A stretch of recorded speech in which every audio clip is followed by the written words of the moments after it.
안녕하세요. 책 읽어주는 여자 홍퀸이에요. 지금 신문에 좋은 글이 있어서 읽어볼게요. 잘 한번 들어봐 주세요. 제목은 이스라엘과 팔레스타인의 악연, 영국의 계약에서 시작됐어요. 10월 7일 팔레스타인 가자 지구의 무장단체인 하마스가 이스라엘을 향해 5,000여 발의 미사일을 발사했습니다. 팔레스타인은 전란의 소용돌이로 빠져들었습니다. 이스라엘의 지상군은 하마스에 대한 보복을 천명하며 가자지구로 진입해 군사작전을 전개 중입니다. 팔레스타인에서 이런 무력 충돌이 발생한 것은 하루 이틀이 아닙니다. 1948년부터 시작된 유혈 사태는 반세기가 넘도록 개선될 기미가 보이지 않습니다. 이곳 주민은 왜 이렇게 서로 적대하며 공존과 화합을 이루지 못하는 것일까요? 중동의 화약고라 불리며 수십 년째 분쟁을 이어오는 팔레스타인에 관한 것, 이곳의 지리적 역사적 배경을 바탕으로 팔레스타인 분쟁의 원인을 살펴보도록 하겠습니다. 고대의 유럽과 아프리카 주민들에게 세계는 지중해를 중심으로 형성되었습니다. 당시에는 세상의 중심이 지중해라고 생각했었죠. 그래서 지중해의 영어 이름인 메디터레이니언 C의 어원을 보면 미디엄, 중간 플러스 테라, 땅, 지구, 즉 지구 중간의 바다가 되는 것입니다. 한자어 지중해 역시 지구 가운데 바다, 지중해입니다. 그리고 이 지중해 동쪽의 팔레스타인은 유럽과 아프리카 그리고 아시아와 접하며 다양한 문화와 민족이 교류하던 곳이었습니다.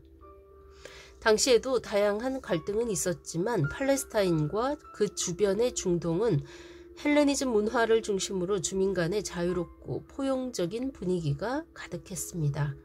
그러던 중 서기 132년 이곳을 통치하던 로마 제국은 이 땅의 주요 주민 중 하나인 유대인의 독립항쟁을 빌미로 팔레스타인 중심 도시 예루살렘의 유대인 거주를 금지하게 됩니다.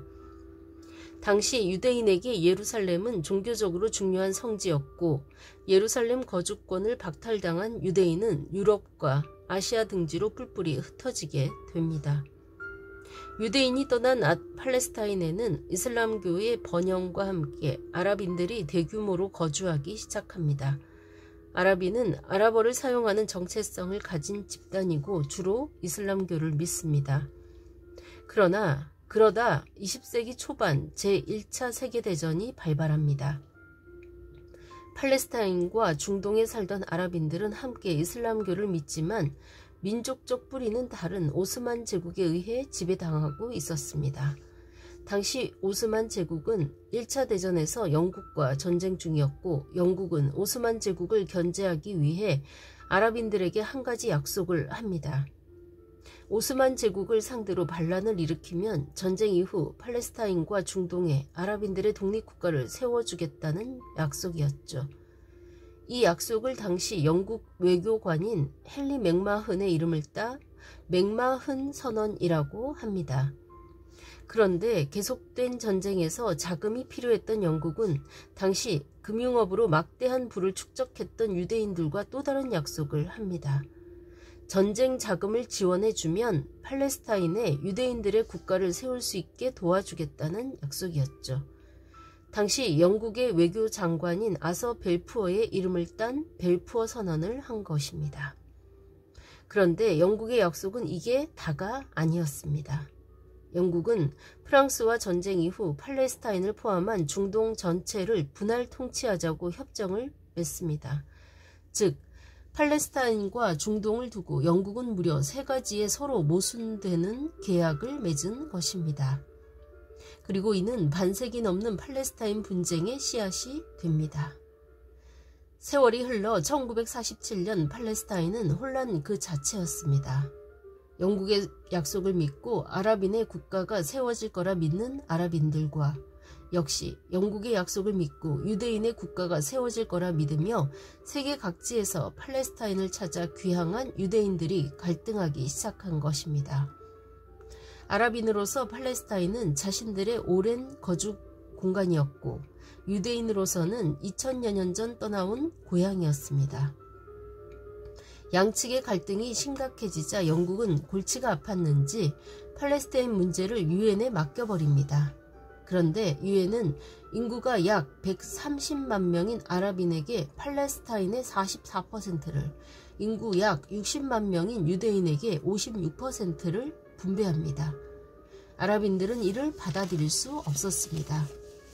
유대인들은 유대인대로 팔레스타인은 자신들의 고향이라고 주장하며 1948년 유대인 국가 이스라엘 건국을 선포합니다. 그리고 바로 다음날 신생국 이스라엘을 인정할 수 없던 주변 아랍 국가들이 이스라엘을 침공하며 긴 중동 전쟁의 서막이 열리게 됩니다. 1973년을 끝으로 4차례에 걸친 중동 전쟁은 공식적으로 끝났습니다. 그러나 팔레스타인 내에서의 분쟁은 여전히 진행 중입니다. 현재 팔레스타인의 가자지구와 서안지구 두 곳에는 아랍인들이 거주 중이며 나머지 지구에는 유대인들이 거주 중입니다. 유엔에서는 가자지구와 서안지구를 이스라엘과 다른 국가인 팔레스타인 공화국으로 분류합니다. 하지만 우리나라는 공식적으로 이곳 전부를 이스라엘이라는 국가로만 분류합니다.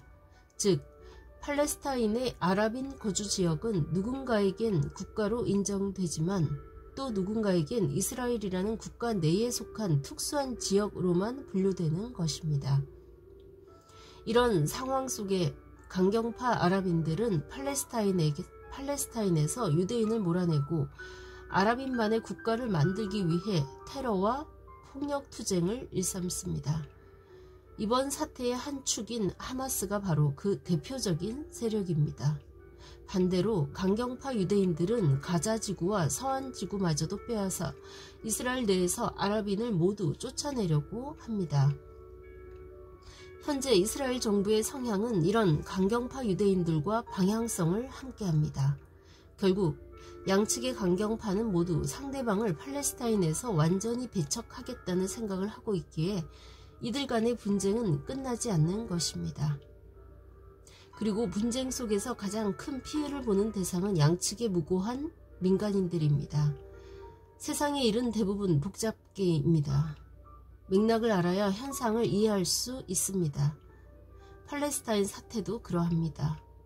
아랍인과 유대인 모두 나름의 맥락과 이유가 있습니다.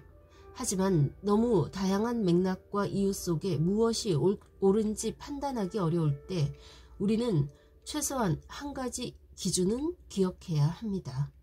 어떤 결정으로 무고한 사람이 피해를 본다면 그것은 잘못된 결정이다. 네, 이상입니다. 이 글은 마포중학교 안민호 교사의 좋은 글이었습니다. 네, 그렇군요. 한시빨리 전쟁이 끝났으면 좋겠습니다. 무고한 사람이 피해를 보면 안 되겠습니다. 그쵸? 지금까지 좋은 글 읽어주는 여자 홍퀸이었습니다. 감사합니다.